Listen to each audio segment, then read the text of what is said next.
And I guess kicking off with a nice easy one, Yeah. have you been enjoying yourself at London Comic Con? How does it feel to be here? I have been enjoying myself. I was here a few years ago. It's been a while. I guess at least I sort of popped my cherry then because I was a little overwhelmed the first time around. This time around, I'm a little more prepared. And I've been pacing myself energy-wise, but my voice is already sharp. That's because I flew in this morning. So, yeah, a lot of fun, man. A lot of fun. And when people do get a chance to meet you at stuff like this, what are the most common requests you get and what are the most common questions you get?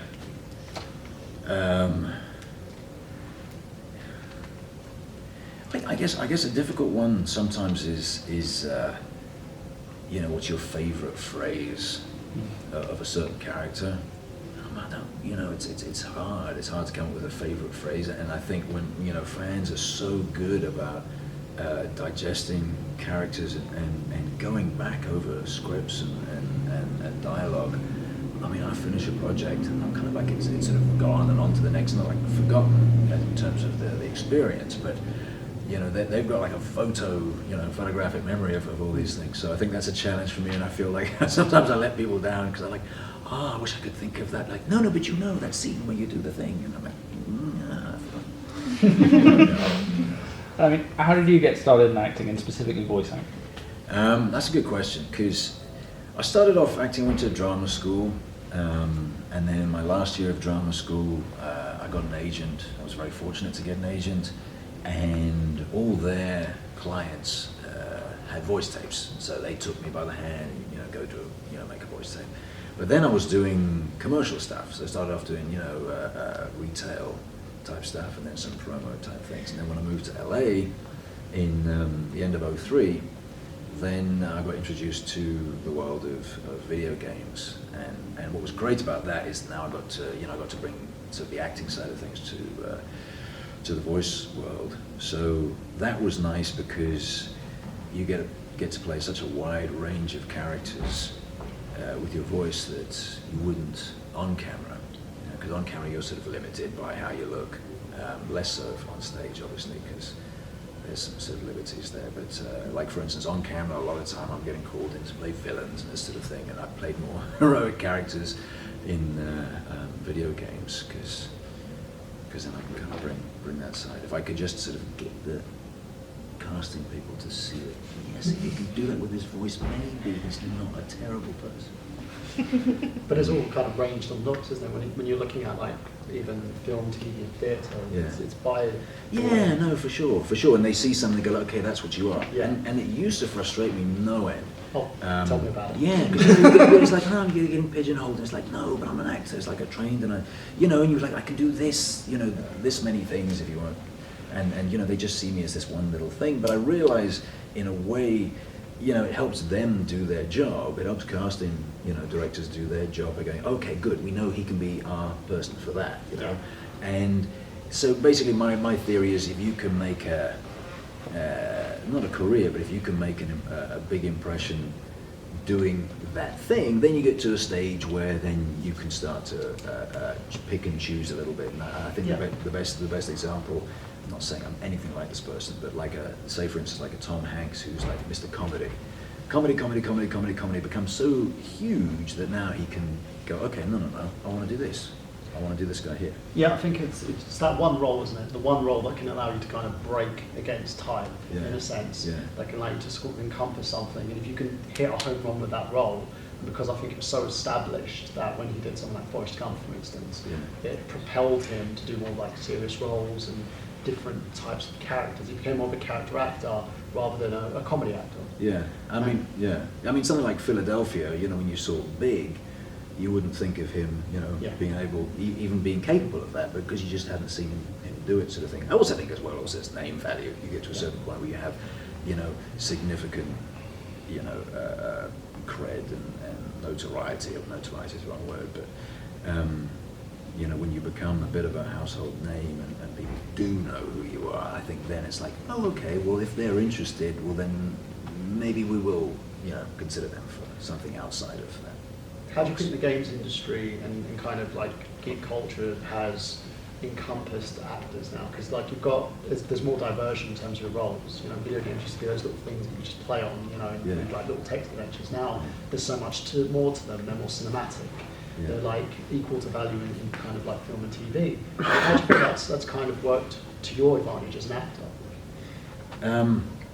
Well, I think I was saying earlier to somebody that like a role that excites me is a role where the writing is good, and I think with video games, like you say, they've been elevated beyond fire in the hole and just very basic two-dimensional characters to a far more three-dimensional, involved, lifelike, and as the animation has followed suit with the kind of technology, like most recently this Call of Duty Advanced Warfare, which I worked on, which is likeness as well, and I mean those cutscenes are amazing. Yeah. I mean you can I mean I worked on Battlefield 3 and that was also likeness, but that's several years earlier, and you see how the technology just gets better and better and better, and how it moves from I can see it's recognizably that person or that actor, to a point where it's like,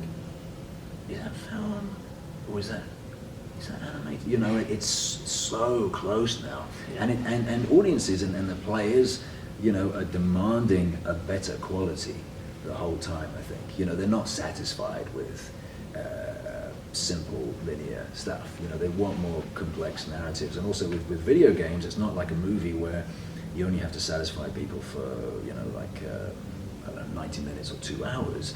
They've got to have whatever it is, 8 to 10 hours of narrative story going on there. So you've got to keep them busy. So it means that the writing has to be good, and that's like a whole mini-series. It's become more submersive. It's more visceral, like theatre in a sense, because they follow you from step one of your journey. With theatre, you can interact with your audience. You can talk to people and say, hey, this is who I am, and kind of develop that connection. Mm-hmm. And I think the same connection in gaming has kind of happened, because they're taking the gamepad, they're joining you, they're watching these people who they've established a connection with, like die out, as you said, with Call of Duty Advanced Warfare. They've watched characters die out, they've watched other characters become evil and other guys become good, and you follow this story all the way through to the end of the narrative and get that kind of submersive feeling that you would normally get with something like that. One of the things that I found kind of got lost a little bit in cinema was that connection. You lost that connection with the characters that you worked with, but it's more coming back in centralised with TV, such as... Yeah, but that's a good point as well. It's like now a lot of TV episodic television is now better than film. Yeah. Because it's just I mean, and it comes down to writing. There's some really, really solid stuff, and it's why I know for the longest time people thought TV was sort of the poor cousin of film, and now it's really putting a lot of film to shame. How do you feel like Netflix is doing in terms of bringing out these shows, because it's becoming like the main platform now, isn't it, for television? Yeah, I mean, it's an interesting future. I mean, it demands. I mean, it's nice because somebody like Netflix has complete freedom. Once they're developing something, because they're not tied down by the advertisers. And advertisers dictate a lot of, I think, what TV networks can put out. Because they're gonna, they watch the show and sort of teasers and stuff, and either they want to place their product in that or they don't, and so there's little sort of narrow bands of play, whereas like Netflix has just sort of broken all the rules in one sense in terms of delivery of an entire series in one go, but also in terms of the boundaries they can push. Yeah. You talk about Netflix, so we have to talk about Daredevil. Yeah. When you got this project, were you aware of the backstory of Daredevil before, or did you have to read up about the character? I mean, I knew a little bit, but I wasn't like a fundi. I mean, Vladimir and Anatoly are obviously not, they're not from that world, so they're fresh and new. I think what was interesting to me as an actor being part of the thing was also being an audience member, discovering where they're going to take this. You know, because I don't know the look it's going to have. You know, I'm not seeing dailies. So it was as exciting for me as it was to, you know, most people, seeing like the first teaser and going like, ooh, yeah, this could be, you know. And then you're watching, you go like, ooh, when's he gonna get his suit, you know? And I don't know. I think it's interesting. I was surprised. I mean, I knew it was the action was intense and it was kind of gory from the stuff I did, but I didn't fully appreciate like the caliber of you know, stunt choreography and yeah, just overall quality. You know, because those guys are there. You know, the you know, the execs from Daredevil and Marvel, Netflix and Marvel. They're there. They're very, you know, they're very hands-on. So they obviously knew what they wanted to create, and I think it shows in the product. With this role that you played, this Russian gangster, how would you say that you created this persona to fit this image that was in the script? I think sort of the sense that these guys, these brothers, had come from, you know, they were sort of forged in the you know, in the mines, if you will, and I think coming to America to sort of create a new life and really, you know, sink their teeth, you know, and claws into that sort of dream and make a better big, you know. Did you identify with that? With you yourself going over to the States? I suppose on some level I didn't think about that directly. Like, yeah, this is Gideon. This is Gideon moving to Los Angeles because, you know, I think in some respects Anatoly was more successful earlier, but then he did have a rough end. So in that respect, my journey's been healthier. Yeah. I mean, obviously Marvel's been hugely successful in all of their properties, but what do you think Daredevil's brought to Marvel? Because it feels like in many ways the first time that they've really had the confidence to go after something truly adult and unashamedly so.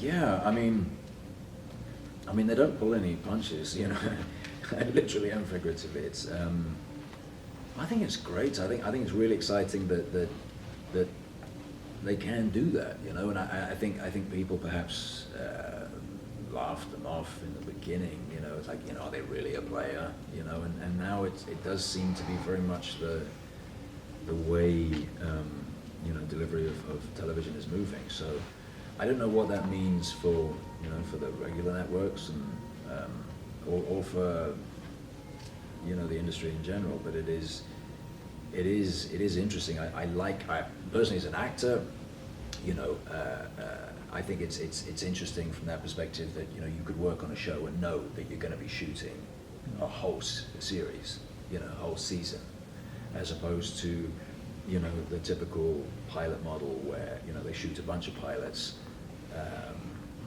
then they look at it and they go, yeah, okay, we'll put 3 of them out, you know, and then half of those, you know, 2 out of the 3 get pulled after a handful of episodes. Whereas like something like Netflix, they go, this is it, this is the one we're going with, or the ones we're going with, and then they just, boom, they just do it, you know. So I think that's nice. I think there's something nice about being unapologetic generally, you know, not in an offensive way, but in a creative way, going like, this is what I'm creating. I'll make no apology for it, but I'm gonna, you know, put everything into it, and here you go, you know, make of it what you will, world. And yeah, they seem to be doing something right. So.